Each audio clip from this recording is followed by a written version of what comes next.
Mating na nga guys yung ating dashcam para sa sasakyan. And sobrang mura lang guys. And pwede na rin kayong mag-check out ng may kasamang SD card. So yung kinuha ko nga guys is yung 128 and i-unbox na natin siya. Tcharan!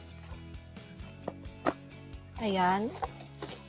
So ito yung mga kasama niya guys. Ito yung ilalagay natin sa ating rear mirror. Tapos ito naman yung stand. Para nakaganon siya. Pwede nyo siyang idikit sa inyong mga windshield. Tapos ito yung pang-connect natin, yung cable.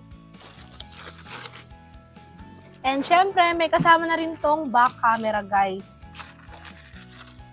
And alam nyo ba na hindi nyo na kailangan mag-splice sa mga electrical ng sasakyan nyo. Kaya naman, very safe ang warranty. Kasi isusuksok nyo lang to, guys. Yan. Isusuksok nyo lang siya. Kaya kung naghahanap kayo ng the best dashcam or black box para sa mga sasakyan nyo, i-check out nyo na to. Go!